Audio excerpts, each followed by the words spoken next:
Today on the Topping Show, Rand Paul's Not For Sale Act passed the House of Representatives. Ford reveals the Mustang 60th Anniversary Edition. They have certainly won the Pony War. Disney gets greenlit for a $1.9 billion renovation for their park. Students protest furries in public schools. Millennials want to retire by age 60. Senator John Kennedy on Senate, quote, tabling Mayorkas impeachment trial. And a food ban bill may kill treats like Cheetos and Lucky Charms. All of that and much more on The Topping Show.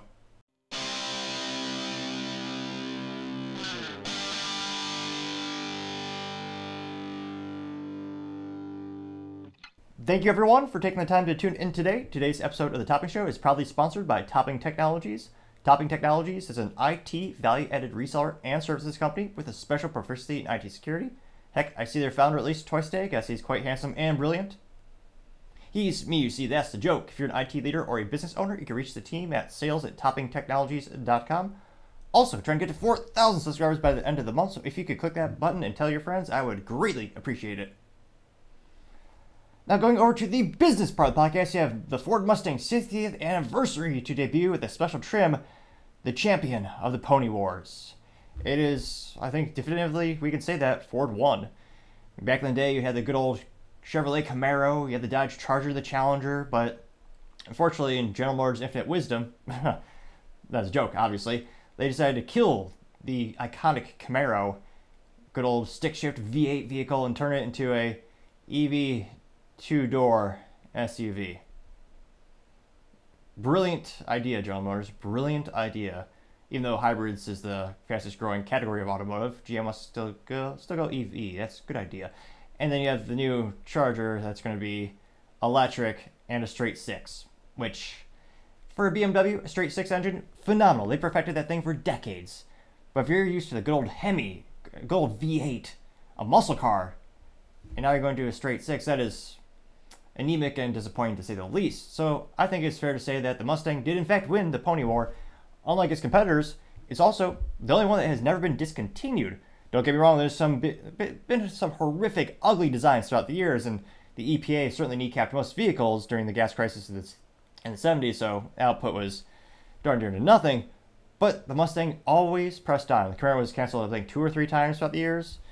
Now, the Camaro looks like the 60th anniversary is going to get some cool wheels and other neat trim things. It's going to get, looks like a total of 1,965 vehicles. We'll get the retro themed package, but only for the GT premium trim, which, granted, that's the Mustang you really want. I mean, granted, if you want to get a V6 or an inline 4 engine Mustang, that's okay, especially if you get it with a stick shift. All vehicles should have that by default, of course. But it does make sense, 1,965, 1965, good old year. I appreciate that little attention to detail from Ford.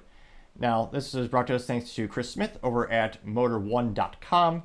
They note that the Mustang is now officially 60 years old. They're going to be hosting a special event in North Carolina to celebrate the new trim called the 60th Anniversary Package.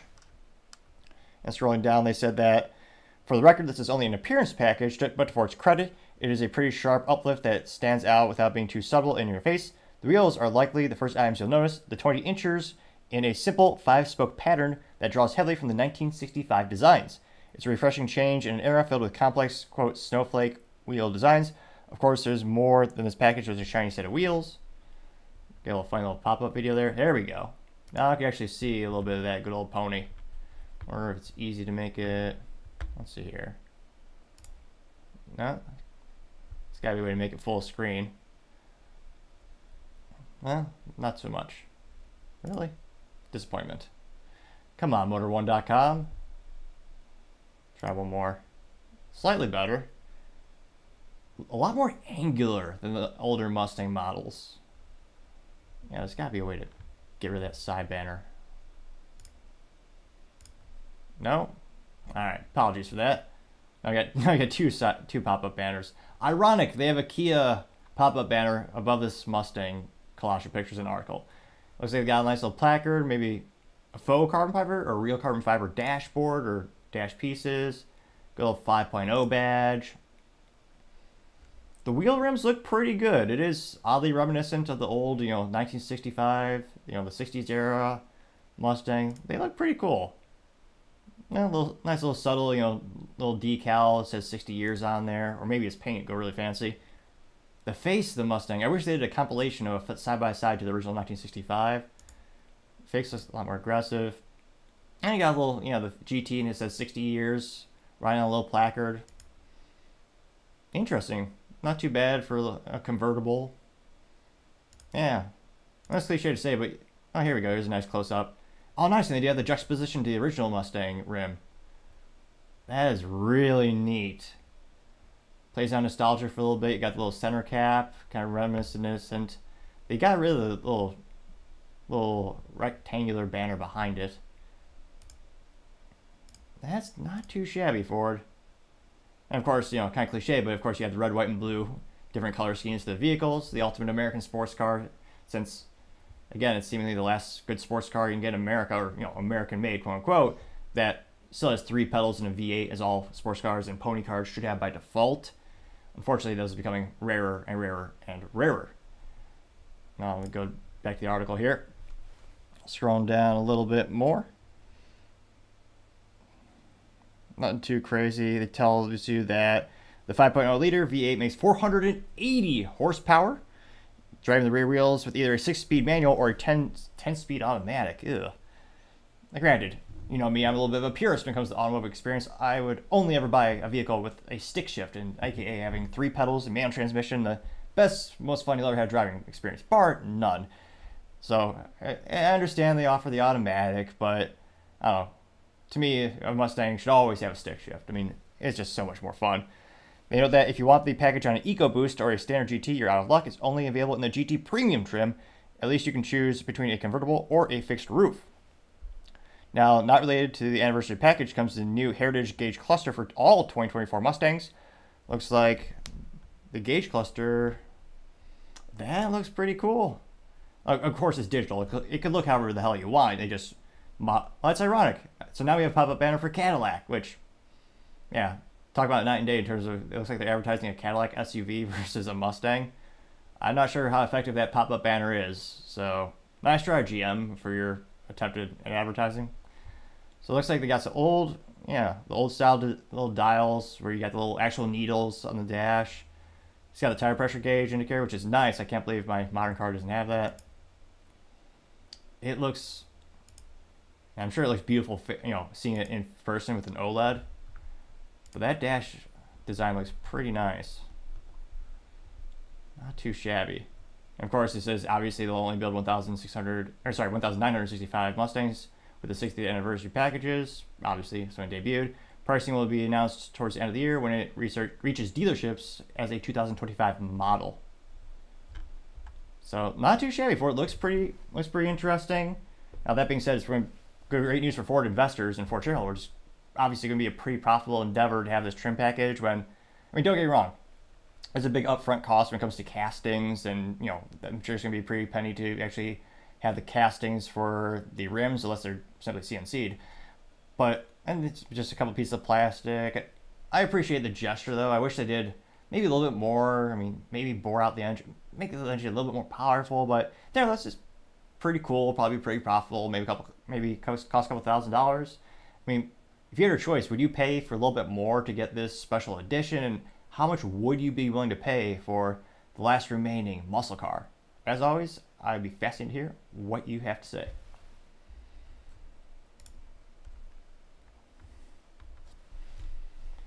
Other interesting business news, you have Disney getting the green light for a $1.9 billion renovation for their park, which is quite a pretty penny to say the least. Well, granted, a pretty vintage penny, since modern pennies are 99.99% zinc and simply copper plated. They're basically trash, a sad metaphor for perhaps the U.S. currency in general. But nevertheless, this is going to actually be an exceptional investment by Disney. Well, we'll see how long they actually make a profit in California. But nevertheless, this is brought to us thanks to LinkedIn News. They note that, quote, the Anaheim City Council has unanimously given the green light to Disneyland Forward, a proposed $1.9 billion renovation on the nation's oldest theme park. The approval paves the way for the first major changes to Disneyland since 1990s, including a 17,000 space parking garage. It's like a city. 17,000 car parking garage. Dear God, that's a lot. It'll also include, quote, new areas for shopping, dining, and immersive attractions. The renovation could add up to $244 million to the $300 million in annual revenue Disney already claims to create for the city. However, some locals oppose the plan, citing the loss of several public roads and potential cost of living impacts. Interesting. So, California is one of the most expensive places to run a business, or live, or do anything in general, but they also have the magical place that is Disneyland or World. I forget which one is in Florida versus California. Truth be told, I went to the Florida one once as a child, which even back then was pretty prohibitively expensive for a lot of folks, but luckily we had a family member work as a ticket checker. Got us the friends and family discount. We stayed up for a while. It's a little novelty you do once as a kid. It was pretty cool. But interesting enough, we usually talk about Disney in terms of the business blunder of the day, because to their credit, they make a lot of blunders, and I don't see Bob Iger stopping that trend overall anytime soon. But in terms of Disney and looking at this investment, I mean, they lost about, what was it, $1.5 to $2 billion on movies in 2023, which, now that is a business blunder of one of the largest I've ever heard of, considering Disney used to be considered a blue chip stock where, not guaranteed, here's a high propensity to increase in value over time, much better than the competition, and they made, entertainment for everyone, and everyone loved it. Then they decided to get into politics and sexual identity and alienated about half the prospective clients. Now, that being said, while they lost billions of movies in 2023, they did make a pretty penny, and they did make profits on the parks. That is still part of the business that is continuing to give them profits to reinvest and lose subsequently in the media part of the company. So I suspect that's why they're all gung-ho about greenlighting this expansion and renovation. It makes 110% business sense. They're going to make their money back in spades, so to say, as the grandpa might say. Now, they have a couple challenges this year. You got a down economy, and Disneyland, Disney World are becoming more and more expensive. And that's why, growing up, Chuck E. Cheese was the OG for most of us kids. So it'll be interesting to see with this unprecedented economic and political uncertainty. Families are cutting back on their budgets left and right. Obviously, this is a long-term plan for Disney. This renovation is going to be done over a weekend. But it'll be interesting to see what is the long-term ROI. How many years does it take? And they say they're going to bring up some additional revenue for the city, which obviously there's going to be a trickle effect or a ripple effect to help the local economy. But I wonder what's going to be the ROI for Disney. How many years they'll have to operate that in order to make up that cost and eventually, make a profit off of the investment. But let me know, when's the last time? I don't know, maybe it's nostalgia, or just seems to be the magic is dying or, withering away. But when's the last time you actually went to one of those parks, and would you be willing to pay the current prices to go again? And would you go in spite of the controversy that's come out with them becoming more and more into politics and sexual identities and inserting inappropriate things as child materials? As always, it'd be fascinating to hear what you have to say.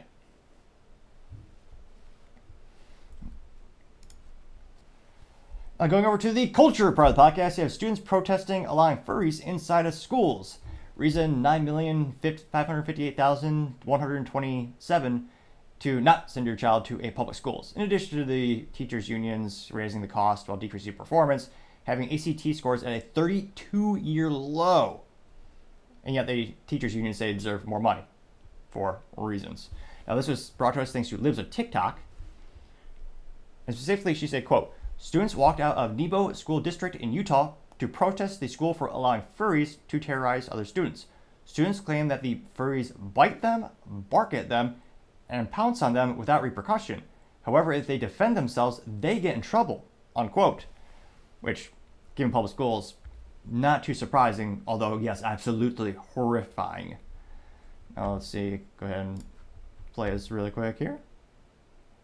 So are they wearing a mask every day? Yes. But every time we go, they're always just wearing a mask. But the principal finally stood up and banned those stuff. But they still wear them every day. Yeah, and they don't get in trouble. The principal doesn't make them get in trouble. Yeah. All the principal says is just be kind, be nice, be nice.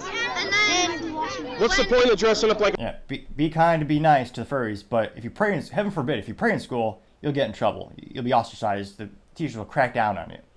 Heaven forbid. A furry. I don't think they think they're so cool that they want to get a lot of be attention. I think they want attention. So people can come at them and just look at them to think that they're so cool. Okay. Also, are you guys going to be in trouble for walking out of school today? No, maybe. If we go back on school grounds, we we'll get in trouble. Guys, if we go to school, yeah. Hopefully not. We're standing for our rights. If we stay here. We're standing for what the furries are wrong. This is wrong. They should not be doing. Do your parents know you guys are out here? Yes. Okay. They attack us. If they find us and we just kick them, we get in trouble. They attack us. They attack us and we get in trouble. And how else do they attack you guys? They either bite us, they scratch us, they bark pounce on at us. us. They pounce on us. And then they run on all fours and pounce on people. Why are they spraying you with Febreze? Just because they're Because we apparently have rabies. And there's a rumor that they've been putting litter boxes in the girls' bathroom. And the boys. They started putting litter boxes. I heard that was just a rumor. No, it's true. Is this something you've seen? Yeah, they're putting litter boxes in the bathroom. So we can't talk or say anything to the furries or even look at them, but they can come look at us and they can say stuff to us and touch us, and they don't get in trouble, but we get in trouble. Interesting. That sounds like a double standard to me. Yes. Hey, wait. Okay, you guys stay on the sidewalk, okay? Yet another example of, I don't say public school system. Well, yeah, public school system. If it wasn't for double standards, they wouldn't have any standards at all. Some might say. Including myself, if I can speak eloquently. Which, again, is a fun reminder to click the subscribe button. I have a theory, you see. When I first started the show, I had basically no subscribers, and believe it or not, my speaking acumen was basically not nothing, but very rudimentary. I stumbled over my words, spoke even faster than I do today, believe it or not, and mispronounced a lot of things. However, as the channel has slowly but surely grown, with more subscribers, I've gained a little bit of speaking experience and I've improved my speaking skills. Granted, still not perfect. Some might say the bar was set so low is barely improvement at all, but nevertheless, I believe there's a modicum of improvement thanks to the number of subscribers. So my theory is, if you click that button, it very well may assist with my path of becoming speaking apt someday. So again, a fun reminder, if you can click that button, I would greatly appreciate it. Now it looks like there's a full video. Let's see. Thanks to credited to Life is Driving, who claims to be host of Cruising Maine and political event live streamer. Scrolling down, one of the first replies comes from Planet of Memes, saying, quote, and again, I don't want to say F- for marketing. They do have in fact, a clown-looking planet as their profile picture. However, they responded via text, not a meme. This is from Planet of Memes, but nevertheless. Planet of Memes, or we should say this alleged Planet of Memes, say, quote, affirming people as furries is absolute nonsense. You're a human, not an animal, unquote. Getting 6.7 thousand likes, which, I mean, not to be too reminiscent or sound like an old folk, but I mean, back in my day, you couldn't even have a T-shirt with like a rock band on it. That was considered controversial back in the day. I mean, and now you have this.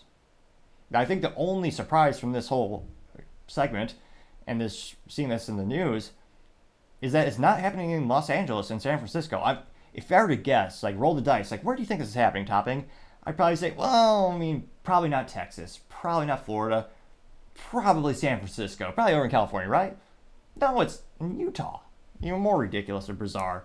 Now, scrolling down, you also have an advertisement, even though I have the blue check mark, but I guess I need to upgrade to the double wide banana falcon package or whatever they call it. One bad dude says, quote, good on these kids for standing up for what's right. It's sad that adults can't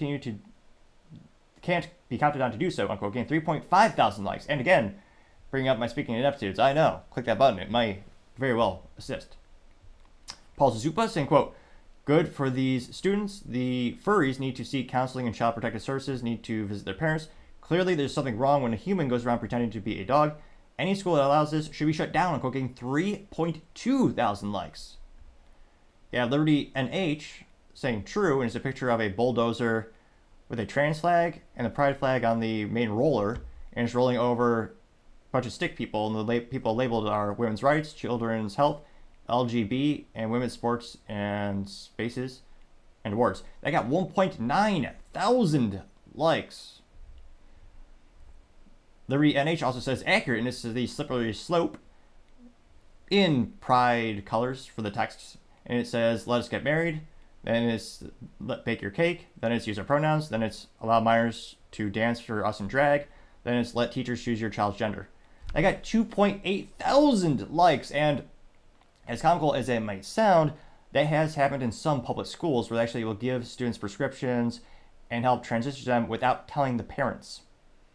They'll actually tell the kids to confide in them. They'll actually tell the kids, don't confide in your parents, confide in me.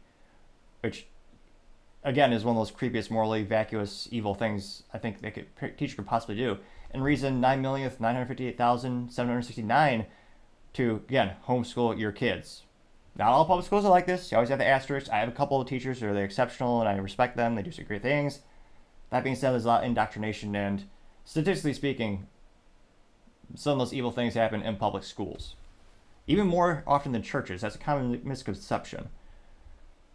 Scrolling down more and more, you have a meme with Lisa Simpson, which was the last time that The Simpsons was relevant. Mr. Bigglesworth Memes, who gets an A+ for marketing, responded with a meme. Now, he said, quote, "Do you support homeschooling because of stuff like this?" And Lisa is standing doing a presentation, and the presentation's projection screen behind her says, quote, "Dear trans community, don't tell me I have to accept you for what you are when you couldn't accept yourself who you were," unquote. They got 5.7 thousand likes. Scrolling down, you have Libercat Media TM saying, quote, "Protect the children at all costs." It's a picture of a child in black and white. It says, "In reality, they're not after you, they're after me. You need to be in the way." Getting 2.9 thousand likes. Let's see. Again, the same profile says liberalism is mental disorder. Getting 2.7 thousand likes. Gunther Eagleman says, quote, "Any child who thinks he or she is a furry should be taken from their unfit parents. It's child abuse." And getting 10,000 likes. Sassafras 84 says, quote, "Good for them. It's about time we all fight back, not just for our children. School is for learning, not a zoo. We can't allow the idiocracy to continue. Push back against schools and the school board. Enough." Getting 2.1 thousand likes. A couple more memes. Yeah, Mr. Bigglesworth saying parenting 2021 is a father using a shield to, stop a pride rainbow with the devil drawn on it, and reading a book to his kids. Getting 2.1 thousand likes. Brano says, quote, "The saddest part about this is how non-shocking it is in 2024. And there's a girl crying saying, "Z Jones higher bit me." And then juxtaposed is a teacher with long mermaid, blue and green hair, and someone dressed up in a dog mask. It says, "Apologize for misgendering this good girl, or you're going to be suspended." Getting 480. Or in some countries, you'll actually be arrested if you do not use the quote-unquote preferred pronouns. That's actually happening in some countries, believe it or not. And a further reminder to how rare and important the First Amendment is in the United States. Let's see here. Libercat Media TM is staying really busy with these memes. It's like half the responses, or so it seems. Let's see here. Oscar Harris says, quote, "It seems to be that more and more students are standing up for this nonsense. It shouldn't be pushed onto our schools." It's a picture of a classroom where you have a green check mark with the trans flag, the BLM flag, the trans pride flag, the Black Fist Marxist flag, the sex toy, the teacher in drag, but then the student has the Gadsden flag, and he's the one kicked it out. That got 824 likes and is a real world example. That did happen to a student. He was punished for wearing the Gadsden flag to class. Let's see here. Yeah, Phoenix 2A saying, quote, "Send the damn meteors," and it's Jesus, and it's a picture that says, "Gabriel, blow the trumpets." Getting 599 likes. So yeah, Israel and Palestine coming together to go against the furries, getting 202 likes. So let's see here. Peace Mode says, quote, "Good for these students. This actually brings me hope for our future," unquote, getting 806 likes. So you have overwhelming support for the students who are standing up for their rights and saying, why is this little furry allowed to bite me and scratch me while I can't do anything about this? Now, again, there are millions of people who think this is great behavior in terms of the furries and the kids doing whatever they want in school, and they vote too. And there will be schools who actually use that as a marketing technique, saying, well, you should come to our school because of this. I'm not sure what that population is in the United States. I think a lot of people, especially politically, as this is, again, kind of a cultural and a political issue in many ways, I think this is going to be something where more and more people are starting to wonder, oh dear God, why are we allowing schools to have so many things that are not core to actually learning? I mean, none of this is about math or science or history. Perhaps they don't teach those things. My theory is to keep Americans perhaps dumb and inept. There's a reason most Americans don't know how to be financially responsible, and the public schools are damn sure not helping for the most part. It's one or two that might do. So it'll be interesting to see Do the schools actually change their policy? Is there enough eyeballs in the situation where maybe some school board directors will resign? Will some parents primary them in the upcoming election or maybe get more involved? I mean, let me know. Again, this is, I mean, it seems to be an exponential increase in public schools being not safe and creepy and weird. Do you still think this is anecdotal evidence? Do you think this is perhaps not anecdotal at all, just becoming more mainstream in that regard? As always, it'd be fascinating to hear what you have to say.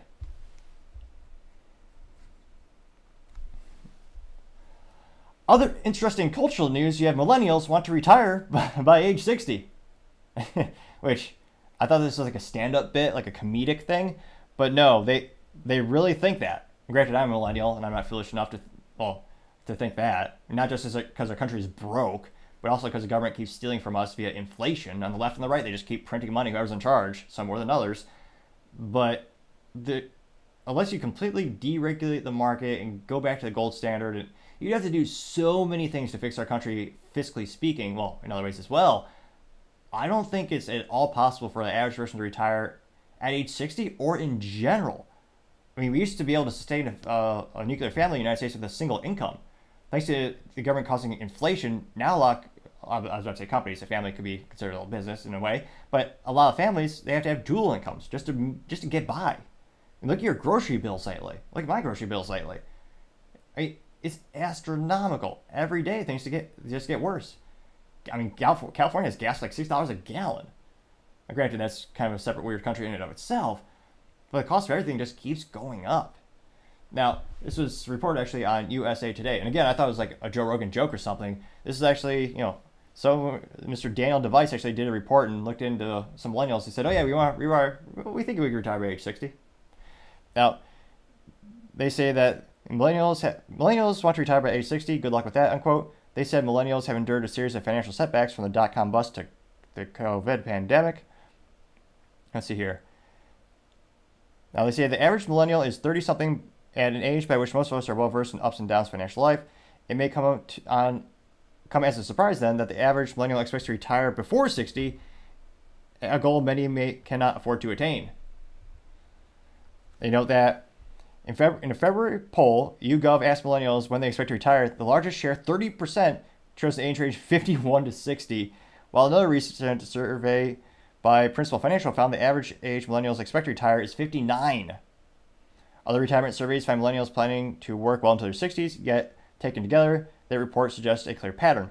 Millennials expect to retire younger. Older Americans of Generation X and the baby boom expect to retire older. Few workers of any age have the necessary funds to retire early because, again, we're bringing a lot robbed left and right. I mean, how much do you just pay in income tax this year? Just when you think you might get something, might be doing well, the government takes like 40% of your income. Heaven forbid you live in a state that steals, taxes like 6 to 12%. I think the highest state income tax is California at 13.5% of your income. So the feds take 40%, the states take 10 to 12, 13%. A state tax, a sales tax takes another 5, 6, 7, 8%. Then you have gas tax, alcohol tax, electric tax, property tax. I mean, how many of these taxes, at the end of the day, every dollar you earn, how much of that dollar is really yours? I mean, it is quite a depressing note. That's why, personally, I wish I had the fiscal resources to make it high probability where you actually have a libertarian candidate get in the ring. Unfortunately, it's kind of a dual party monopoly or duopoly with the Republicans and the Democrats. But, one can only hope. So they note that there's a huge difference when you're, let's see, they're going down here. Recent report by Northwestern Mutual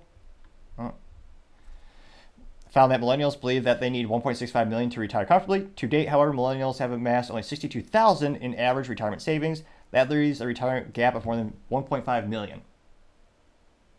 And considering they want to work 3-day work weeks or 4-day work weeks, I don't see how it's feasible they're going to come up with that money. And remember, winning the lottery is statistically impossible. It's like the same odds that your public school is good. It's not zero, of course, but it's like 0.0000000000327. Again, not zero, but it's very low. Now, let's see here. They say that millennials retirement dilemma. Large share of millennials, 32%, expect to retire before age 65. Typical millennial has only saved $49,000, and they're spending more and more. And culturally speaking, again, also, it's not just, public schools, they're a contributing factor, of course, but you also have a culture of not really, saving isn't cool. Most people are going out, they're spending most of their income buying lavish items, buying new clothes, getting the new iPhone and 58 Banana Falcon, whatever iPhone they're on every single year, getting a new car, trying to get a house in the United States. That's an issue of itself. The housing market definitely needs to catch up. It doesn't help when you have unprecedented amount of demand. So it's interesting that culturally speaking, they think they want to retire early. They think they're going to somehow actually happen, but I don't see a game plan for that to actually come to reality. And given the economy, granted the economy comes in waves, and yet inflation just gets worse and worse. So I have no idea how realistically they're going to be able to retire as a millionaire. But let me know, do you think the pendulum will swing back? More and more people are saying they don't want to work, hustle in the office anymore. Hustle culture is gone, we're told. So they want to put in the least amount of effort, yet they want the greatest amount of reward. Doesn't really sound logical, but let me know. As always, be fascinated to hear what you have to say.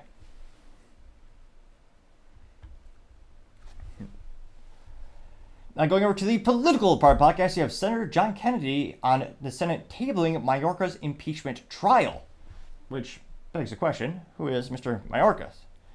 Now it's just straight up from the good old Wikipedia. They note that Alexandro Nicolas Mayorkas, born in 1959, is an American lawyer and politician, serving since 2021 as the 7th United States Secretary of Homeland Security.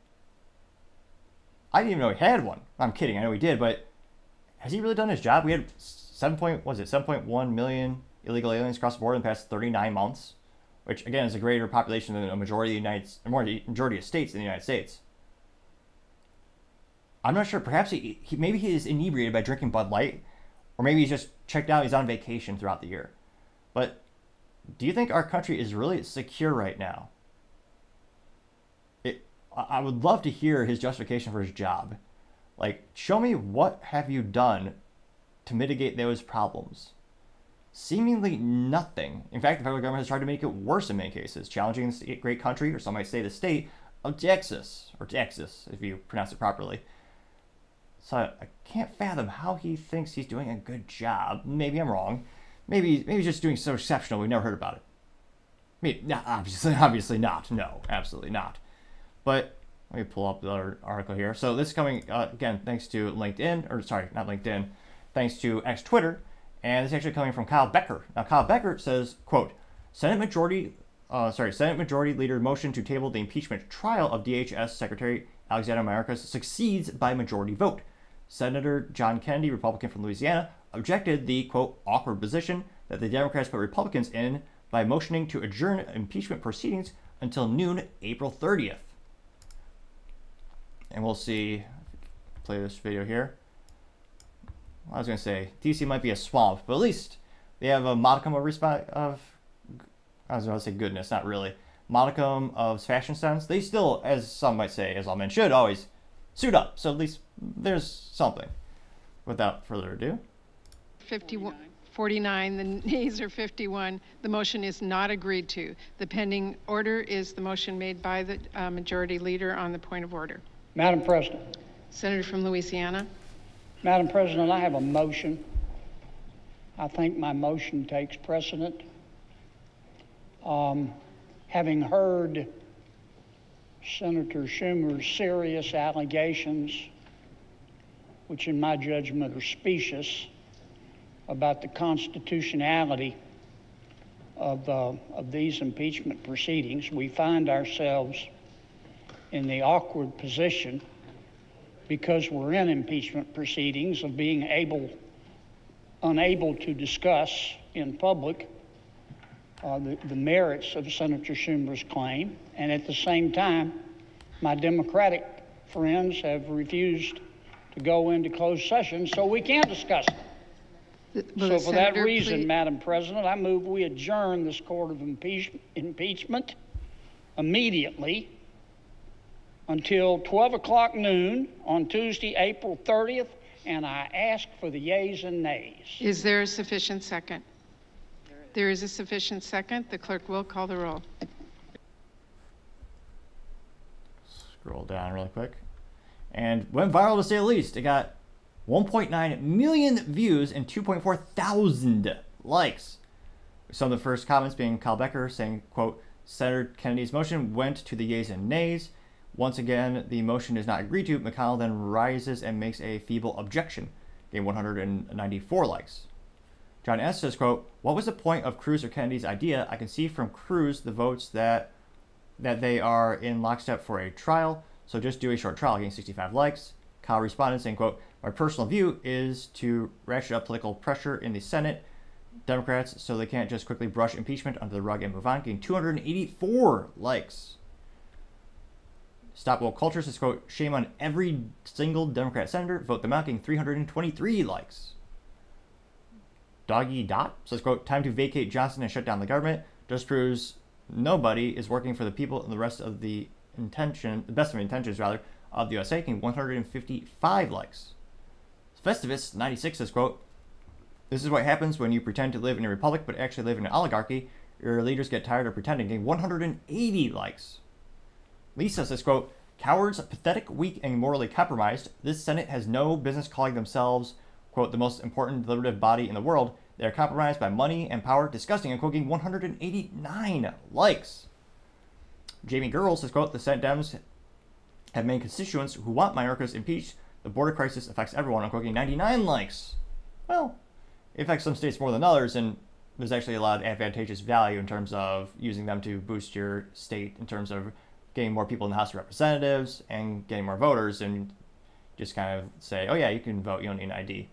So I mean, there is an incentive mechanism to allow massive illegal immigration. I mean, it's not a coincidence that it is all happening at once, and the rate at which it's happening unprecedented in our lifetime. Scrolling down more and more, you have Coach M saying, quote, feckless, hapless, worthless, and useless bunch of politicians. This group could not open an umbrella in a rainstorm. Absolutely disgusting bunch, getting 36 likes. Which, yeah, opening an umbrella is probably above the intellect of some people in DC. That's not saying much, mind you. Baby Yaga says, communist takeover complete. Goodbye, America. You had a good run, getting 51 likes. Salty Alaskan said, quote, and the Republic falls with tepid objection, getting 21 likes. Let's see. You have Ted Cruz paying for an advertisement. He says, add your name, tell the Senate, convict and remove Mayorkas now. Help force the action on this. We need to hold Mayorkas accountable with the unit Senate trial. Man, that got 32,000 likes for being an ad. That's not bad. 4.2 million views. Granted, you're paying for the views. Let's see. Bill Mitchell rather says the Democrat Senate now owns illegal immigration, getting 5 likes. Andrew Fisher says, quote, DS now formally own the open border. Good for them, getting 7 likes. Eliza Johnson said, quote, why debate the merits? Claudia says, quote, every single one of them, regardless of what side they're on, hates us, getting 5 likes. Scrolling down more and more. Anita, your mind to open new info, says Democrats equal communists, getting 6 likes. Joey Bono says the fake impeachment wasn't tabled. It's exonerated by Senate vote, getting 2 likes. The same advertisement by Ted Cruz. I don't know how much he's paying for ads. Randall Murray says, quote, if everyone stopped paying taxes, then maybe change could happen. Obviously, that majority house wouldn't do what's necessary, getting 10 likes. Well, yeah, we'd also get shot. Never forget the IRS hired 75,000 new agents this year. I think that was their hiring quota. And they have more arms than the United States Marines. Let that sink in for a second. They have more arms and weapons than the Marines. IRS, even there's a little Batman cartoon when I was a kid. Even the Joker doesn't mess with the IRS. Because they will destroy you. And take every penny. And then some. Now, Naughty Girl says Democrats, no one is above law except Democrats, getting 72 likes. One more. Patriotic Texan says, quote, well, I'm sick of our GOP representatives saying my friends across the aisle, they're not our friends, they hate us, and quoting 55 likes. Which, yeah, their actions certainly don't show that they like us. You haven't seen that in quite some time from people in DC on the left and the right. So it'll be interesting to see, again, do people vote these people out? I mean, how much time is there to really fix things? are most people not even tuning in? Truth be told, C-SPAN is probably the most boring things you ever tune into. It's mostly, I don't know if it's by design, but it would probably put most people to sleep. Kind of politics in some part, for the most part in general. But let me know, are you surprised by this? Do you think the U.S. will actually fix the border in our lifetime? It's not to be a pessimist, but it's been the same debate for a couple decades when it comes to hot topics in politics, with my theory being both the left and the right don't want them to be solved, because if they were, they could not use those topics to raise campaign funds. That was kind of my theory of why we've been debating the same things for so many decades. But as always, let me know what you think. I'd be fascinated to hear what you have to say. Other interesting political news, you have Rand Paul Not For Sale Act passed the House of Representatives. Now this comes to us thanks to Rand Paul's ex-Twitter profile, in which he says, quote, "Great news, House passed one good bill today. My bipartisan Fourth Amendment Not For Sale Act puts an end to the government's practice of buying its way around the Bill of Rights by purchasing America's personal data. It's time for the Senate to do the same," unquote. That, for Rand Paul, went pretty viral. He got 437,000 views and 10,000 likes, which is quite a few to say the least. And also a friendly reminder to take the 1/10 or 1/100th of a second to like this video, or download it and leave a comment. Let me know what I can do better. Now, scrolling down, some of the first comments comes from Dave Brenner, nemesis of neocons, saying, quote, "Our rulers should have listened to Stone when he warned that the regime was putting the Fourth Amendment into a blunder." I got 257 likes. Realist Americans said, quote, well, because the GOP is going to stand for the American people? Oh, well, any day, maybe next year? No, not really. It says, breaking rhinos win, Americans lose. FISA 702 again passes the House by a vote of 259 to 128. Here are the 117 rhinos who voted for warrantless spying on Americans, the gateway pundit by during, Corn stand. Only 86 Republicans and 42 Democrats said nay. That is pathetic to say the least. I got 23 likes. Red Writer says, quote, "You are one of the very few good ones, sir, and I thank you for that. Honor is a rare commodity in Washington these days." I'm quote, getting 81 likes. Troy says, quote, "You mean this one?" Is a copy of the Fourth Amendment, getting 68 likes. Jay Patriot says, quote, "America is tired of being abused," getting 16 likes. Philip McGuire says, "Unfortunately, most of Congress is for sale," getting 36 likes. The Science says, quote, "I hope you serve in RFK's cabinet," getting 39 likes. See, Doodle Dad has a screenshot from the Daily Mail saying George Soros dropped $60 million into Democrats' war chest, second biggest donation of the 2024 race, to back ultra progressive candidate and causes. That got 18 likes. Squatch also said, "Now they will continue to abuse FISA 702 and save tax dollars. Thanks, Speaker Johnson, for selling out our nation," getting 5 likes. What is this? You have Bryce Lipscomb, rather, in his picture, or rather painting, Rand Paul saying Anthony Fauci is responsible for COVID-19, getting 76 likes, which, yeah, he greenlit all that research and covered it up. So, yeah, there's that. Let's see here. Do one or two more here. Guru Pundit says, quote, "America cannot be a surveillance state," I'm quoting 4 likes, which, well, unfortunately, it already is. Now, it's definitely not good, but in terms of, learning, let's see, 10,000? Oh, it wasn't the one needed to make it to 11,000, but nevertheless, it is quite concerning that those books by George Orwell which were supposed to be dystopian, futuristics that could never happen, but he kind of predicted it perfectly when he wrote both 1984 as well as Animal Farm, which is even sadder when you consider some parts of modern United States are worse than those books. Definitely not happy books. They're quite sad, but I'd still recommend everyone would read them. Again, George Orwell, 1984, was written way back in the day, and he called a lot of things quite on point, and it's quite concerning. We'll see if it actually, passes the Senate. Not to be pessimistic, but yeah, I'm just saying the odds aren't great. I don't want to say 0, but it's like 0.00319 maybe. But let me know in the comments. Do you think it'll actually pass the Senate? Are you hopeful? As always, be fascinated to hear what you have to say. Now, going over to the business blunder of the day, you have a food bill that may ban treats like Cheetos, Lucky Charms, Gatorade, and more, with the business blunder being, why are these in your product to begin with? Now, this is actually brought to us thanks to Daily Mail.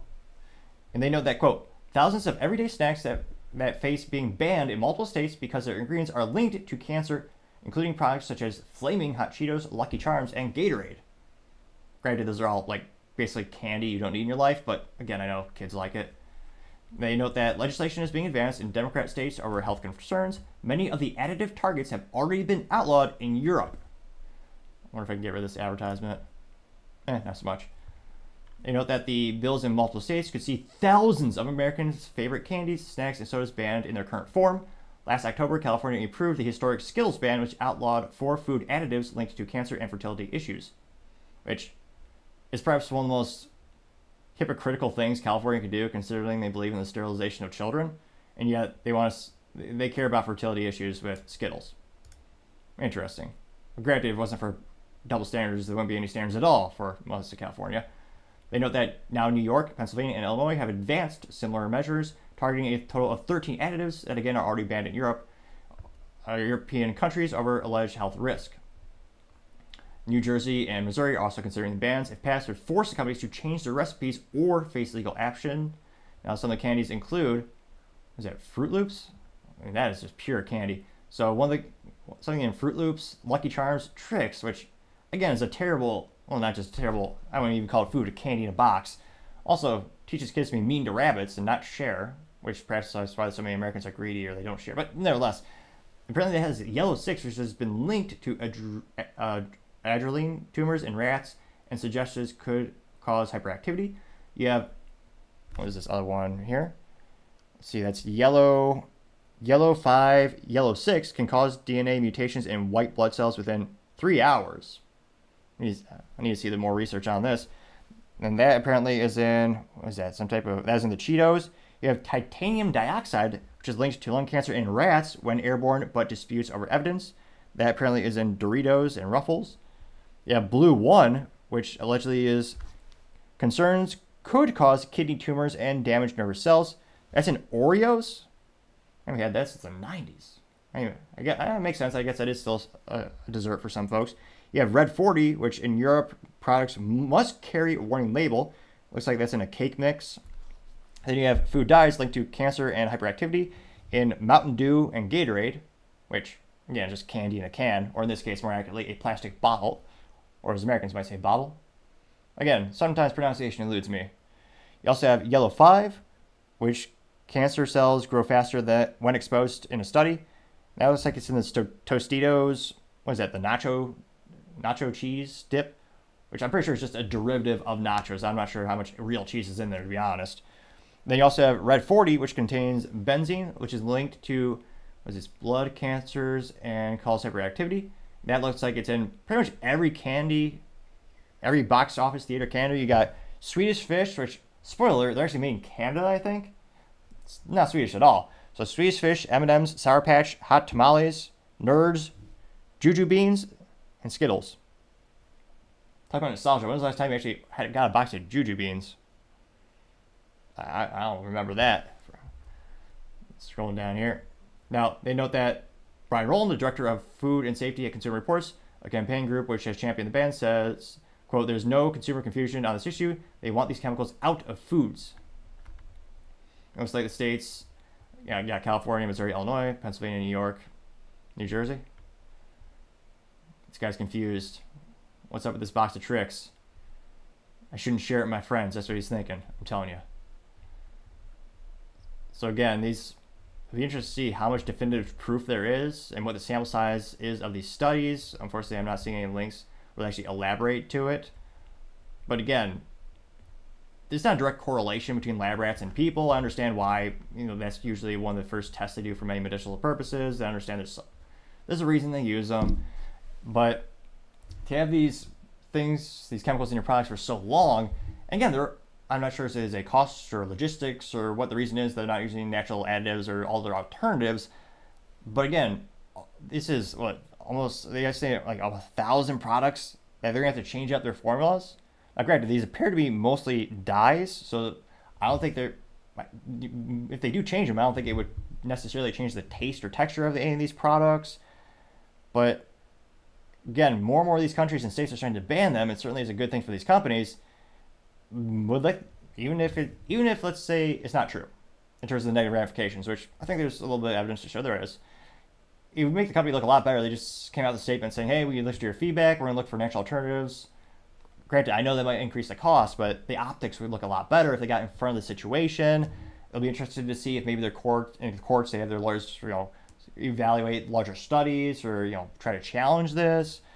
But at the end of the day, having all these products with all these additives and all these dyes that are linked to all these negative ramifications, I gotta say, that is certainly the business blunder of the day.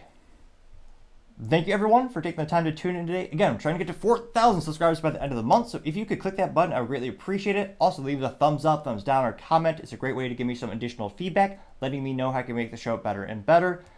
Lastly, don't forget to take the time to tell your family, tell your friends, tell your coworkers, heck, tell your enemies, tell anyone and everyone. Just stay safe and fight the good fight.